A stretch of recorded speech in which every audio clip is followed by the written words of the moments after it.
Okay. Is that good? Yeah, so we've tried to set up, I'm just started the recording and I'm just telling everyone who's watching, we tried to set up this call like for the last 15 minutes. Yeah.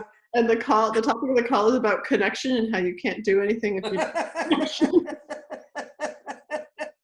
So there you go. I guess we don't have much to talk about. There we go. I mean, it's really crucial, and it can't always happen, right? Right. And that's true, by the way, in psychotherapy. It is crucial, and you can't always achieve it, frankly.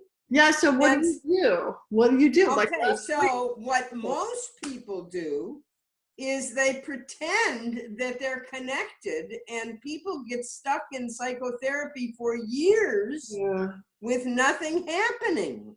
That's what often happens.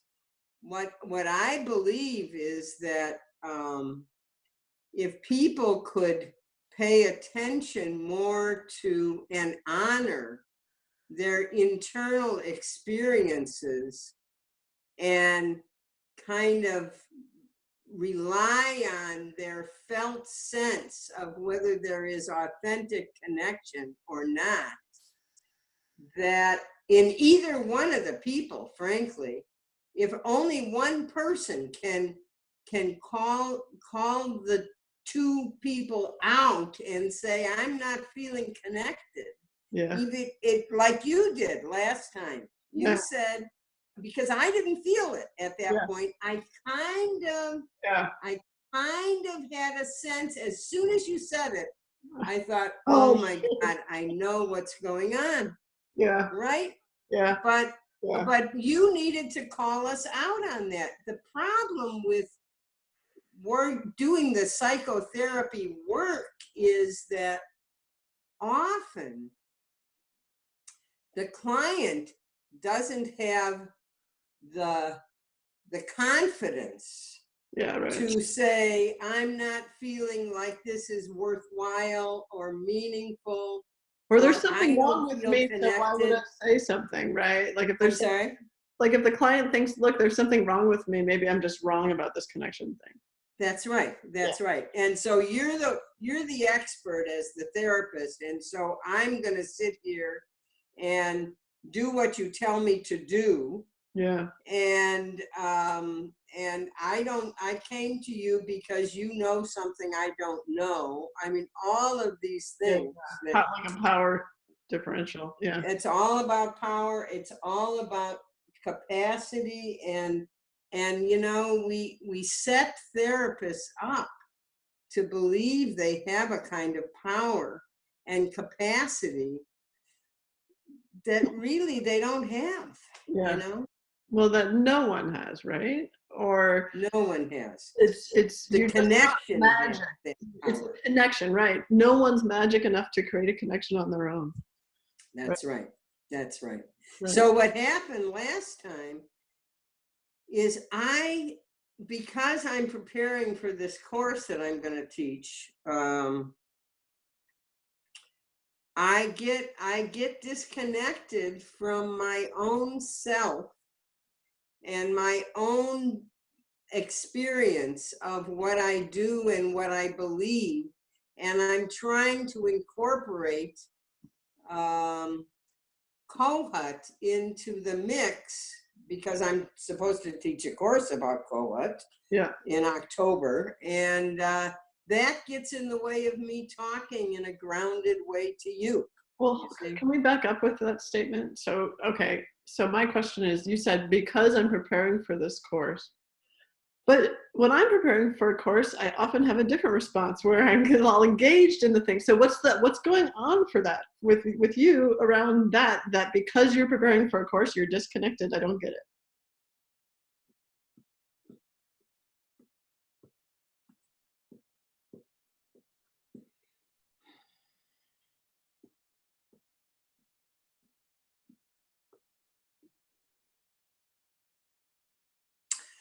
I don't know. I don't know.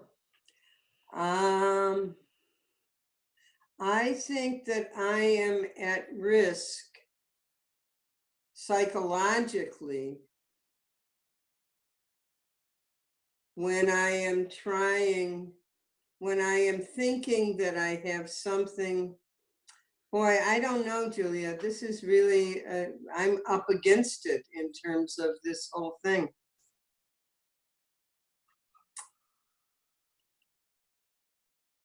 Karen, can I make a hypothesis? Sure. When you started saying you were at risk psychologically, I thought I was finishing the sentence in my head, but not saying it out loud. And the sentence that I finished, and I don't know if this is true, was you might be at risk psychologically when you're trying to translate your felt experience into something that you want people to intellectually feel is appropriate or good, or do you know what I mean? Like bridging the gap between felt experience and not just saying the words of what's true because you're excellent at that, but saying the words of what's true and having the response be that this is intellectually valid. Like, are you worried about the response?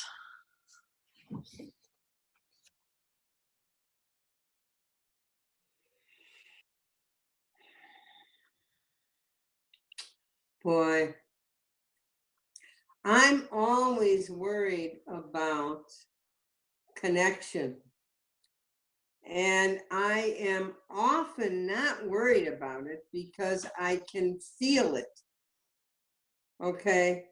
But when I am trying to include, I don't know, Julia. I feel like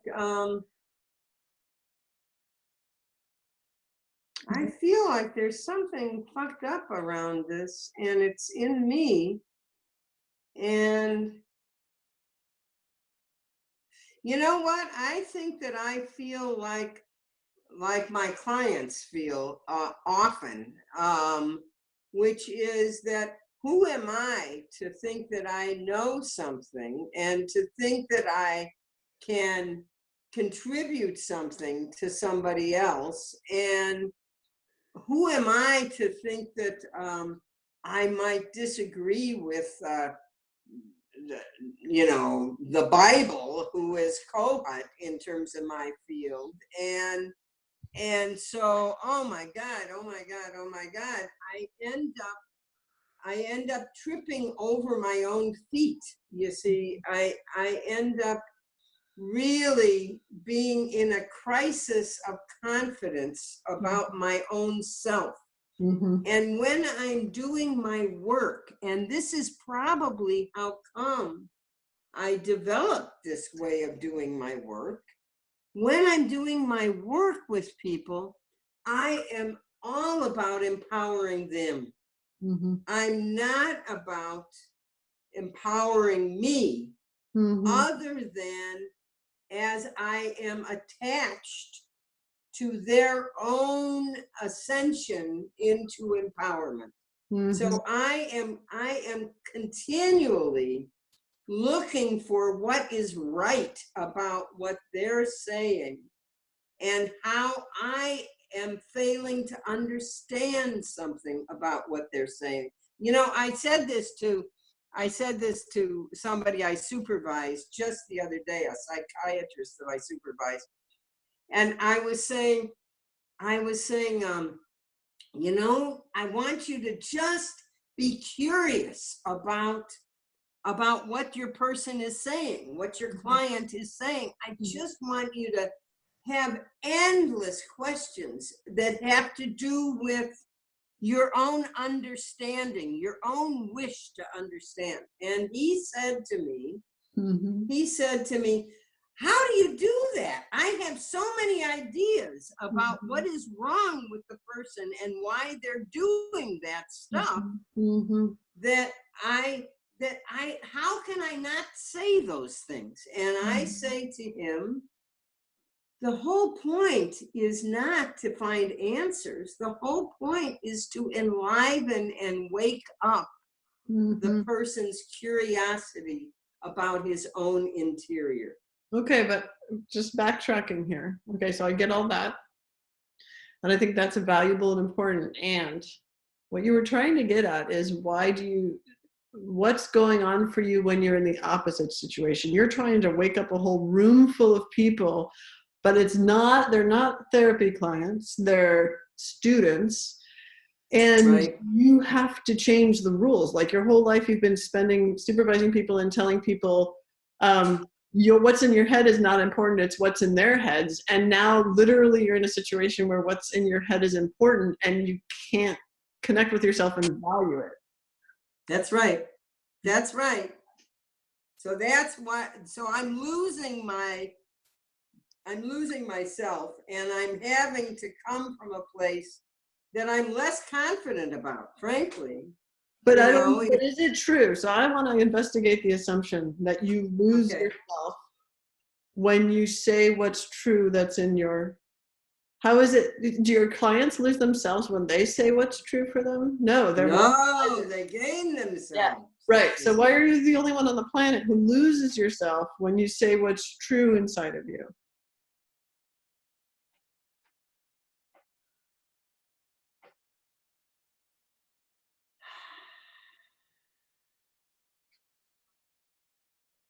I think it's not so different from the people who are wanting to learn how to do all of this. I mean, who am I to think that I have something?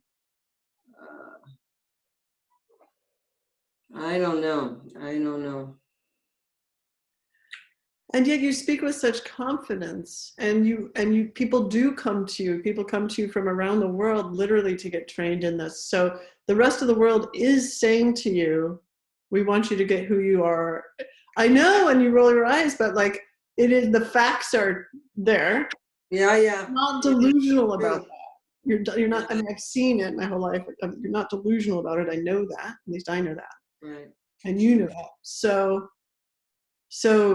this is I guess my strong sense is that what we're talking about is that the process that your clients go through where they get enlivened and woken up to themselves, you're very comfortable with helping them have that process. You are less comfortable feeling. I'm certainly less comfortable because I'm breaking all the rules of my childhood, and my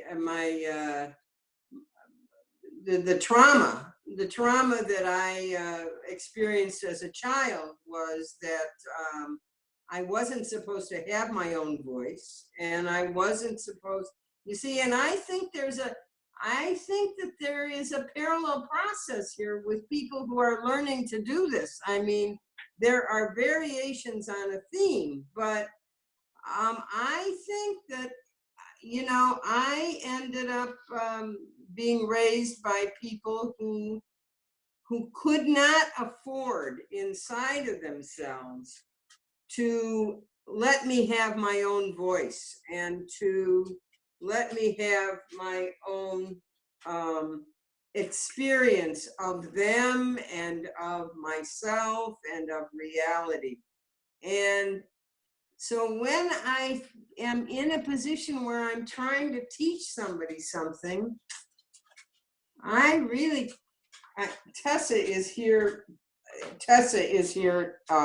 trying to climb on my lap. Aww. I don't know what her problem is. She wants to empower you. So I'm really getting in this conversation. You want to have her come up on your lap? Yeah, come here, Tess. Come here. Okay, come here. There you go. Oh, hi. Elsa, nice to see you, sweetie. All right, go on now.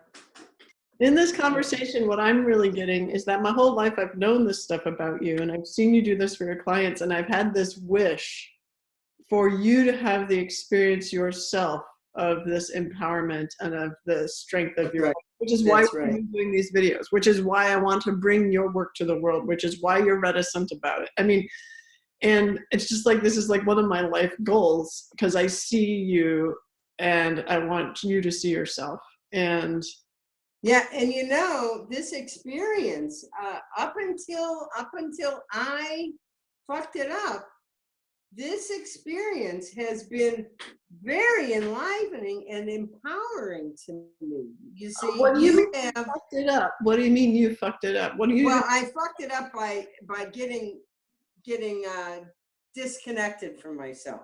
But I don't think that's fucking it up. I think that's part of the experience. It is. It's part of the. You think it's what? Part of the experience. That's getting disconnected and then reconnected and talking about it. That's part of the That's right. experience. That's right. That's right.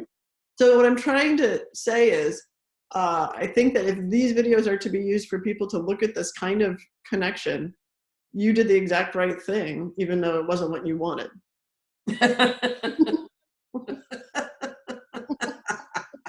That sounds like a Julia to me. But I mean, there's a difference between sort of what you want in the moment. Like, you want to be perfect. Like, we all want to demonstrate our perfect self. Yes, yes. And that never works as a way to demonstrate how to be a human. Right, right, right.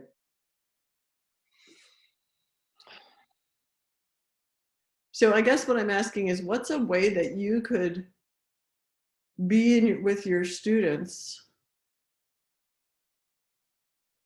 that's connected and that's not coming from this space of like, I have all the power and I have all the things to say and you don't know anything, because that doesn't work either. But that's coming, but not coming from a space is, I don't know anything and I don't know why I'm in front of this room. And where you can remain connected. I mean, like, that's like an identity mindfuck, isn't it?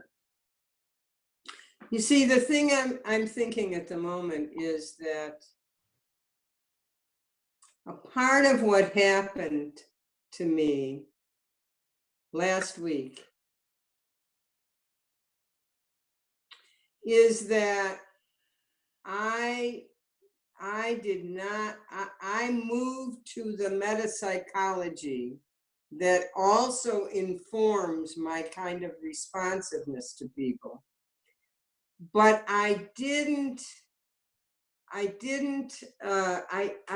moved there too fast, I think. I did not somehow, I worry that I didn't somehow convey that nothing that I'm saying is worth anything in the absence of this kind of engaged connectedness between yourself and whoever it is you're trying to work with. That what is supreme is the connection, and in any time that you find that what I'm following with people all the time is the nature of the connection. So is it feeling good? Is it feeling tension now? Is it strained? Have I lost myself? Has the other person lost themselves? Is it more than it was? Is it less than it was? That is something that I am continually measuring and taking in every second. And you can fail at it. And I'm sorry? And you can fail at it.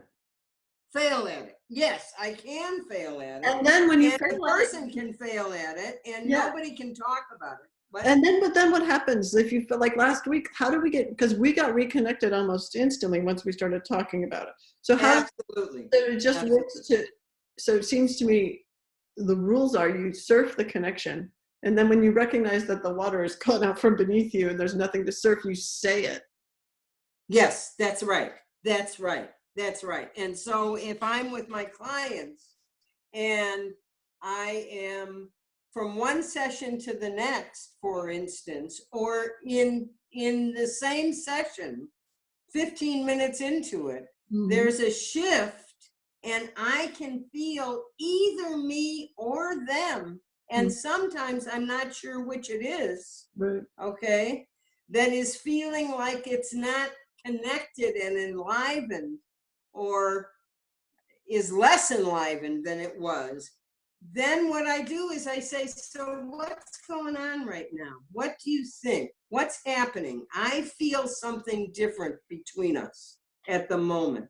Yeah, and if you forget to do it, and if they have the strength to do it, then they can say something, but they may not have That's the concern. that's right. And so that's why you always That's need right. to monitor it. So let's talk about how do you, I know that you've tried to teach people about this connection. Is it like when qigong masters try to teach you about what the energy feels, and you just have to sit there, and then qigong master says, okay, feel this now, and then feel this other way now? I mean, is that the only way to do it?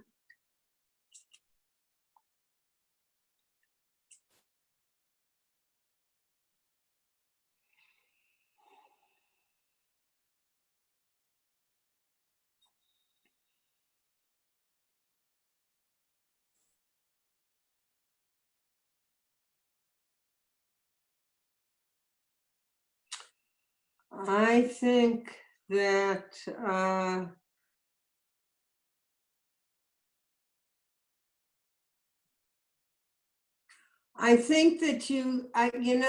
trying to figure out what it is that I register in order to have the sense of the connection.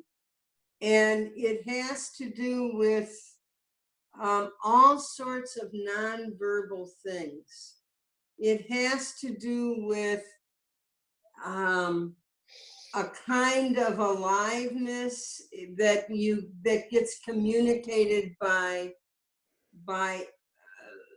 physical expression, by eyes. I mean, there's a way in which the eyes are alive and twinkling, kind of, when there's somebody who is really engaged, and engaged not only with you, but engaged inside themselves.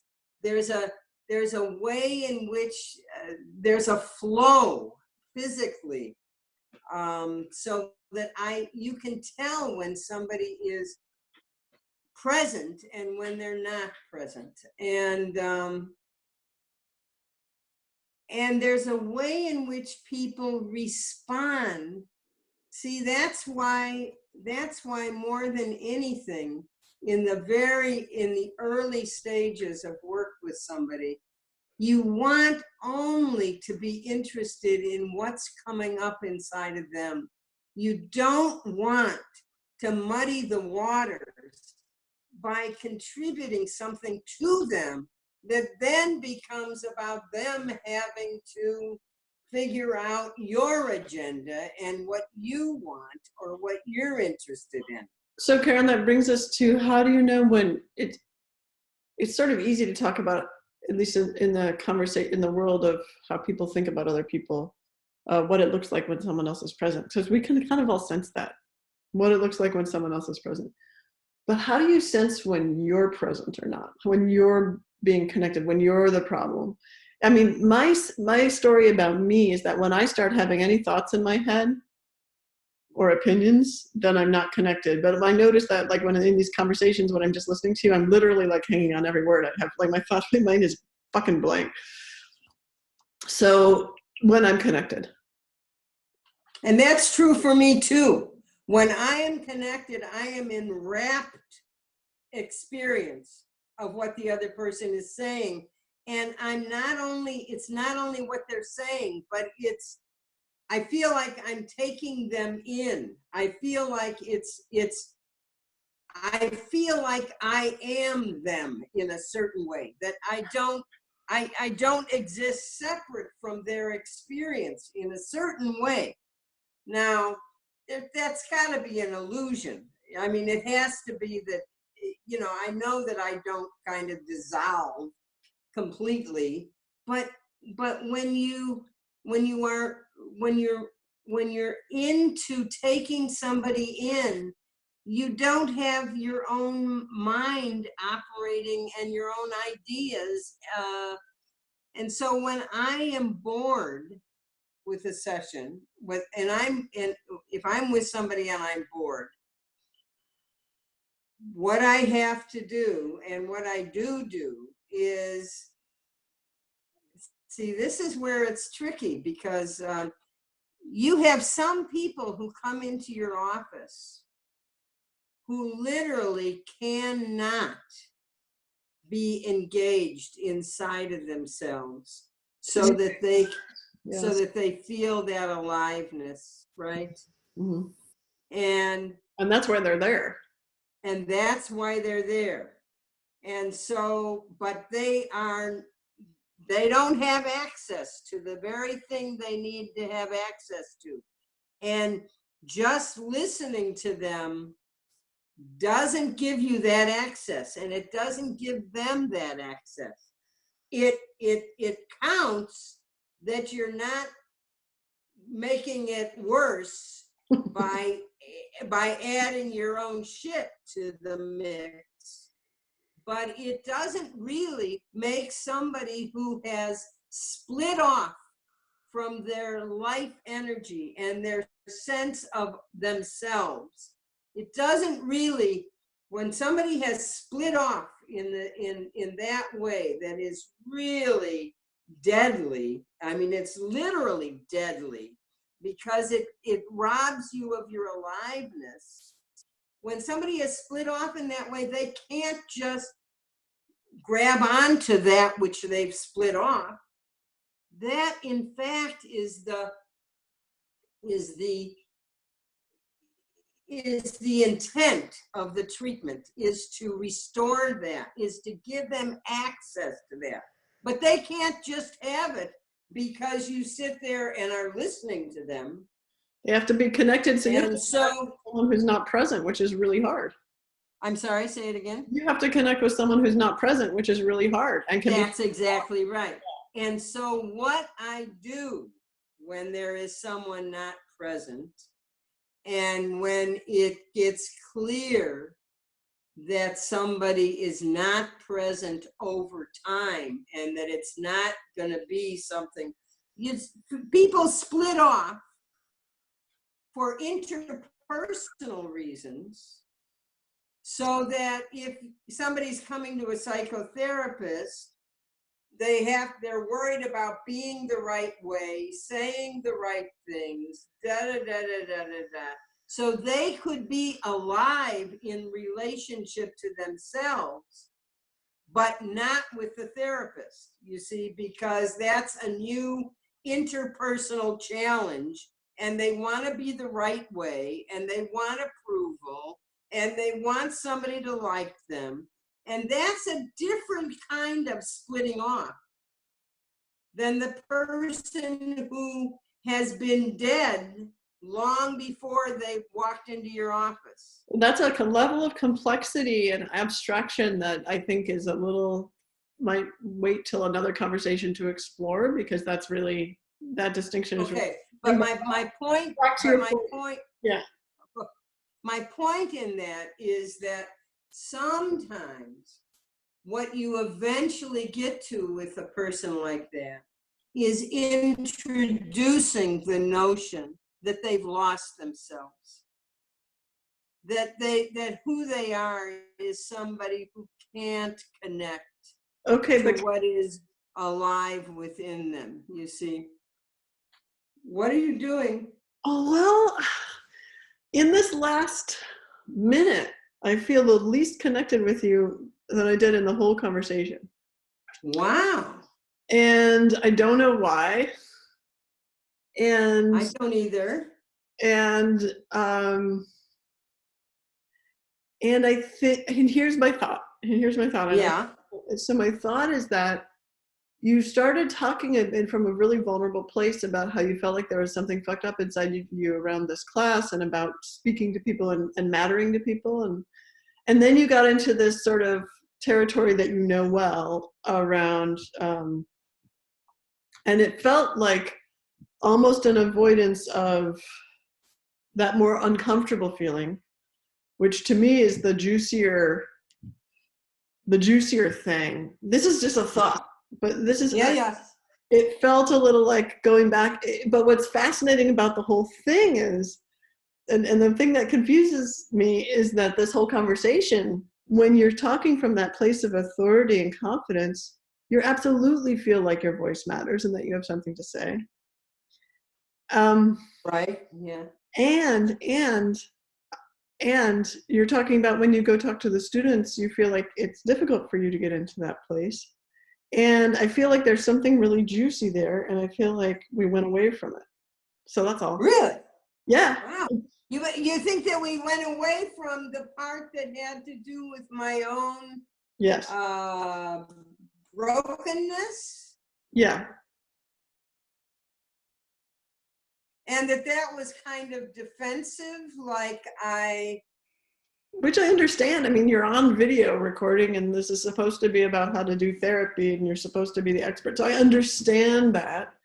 But I also. But all of those shifts, all of that is stuff that people who are trying to be with clients are going to experience. They're all going to feel threatened, right, at times, and it's going to get too close to their own issues that they haven't quite mastered and gotten beyond. And so, see, this is so complicated, Julia. This whole thing is so complicated. I know. It's only trying to be with people. I know. God. All right. Is time up? Well, we only have a few minutes left, and I just wanted to know where you are around. What do you feel about what I said, and was it okay that I said what I said? Absolutely, it was okay for you to say in fact, I count on you being able to say those things. In the same way that I would count on it with anybody I was talking with. I mean, if you kind of can let me know that you're feeling kind of like you lost me in some way or disconnected in some way, then that allows us to look at, okay, does that have to do with you? Does it have to do with me? Does it have to do with what does it have to do with you and with me? But that's the richness, you see. Yeah, and I also think even without thinking about sort of cognitively or abstractly about what it has to do with either of us, it just allows us to get back in connection. Yeah, exactly. I mean, even exactly. if we can't figure out why. Even if we can't understand why. That's exactly right. That's right. That's right. That's right. That's right. That's right. Anyway, I have another meeting, but I think this is really interesting stuff. I don't know. I think this is, what do you think? Are you still cool with doing these videos? I'm cool with doing them, although I gotta tell you that I am shaken a little bit when it doesn't work seamlessly. You see, I think it's working seamlessly. I think this is seamless. It's true. Like, what is it supposed to be like? If we're going to demonstrate this stuff, like, it has to be exactly like this, right? That's right. That's right. You're right. You're right. This is seamless. This is what seamless looks like, is bumpy. All right. Anyway, so listen, you're surviving, Joseph. Oh, wait, hold on. Let me stop the recording.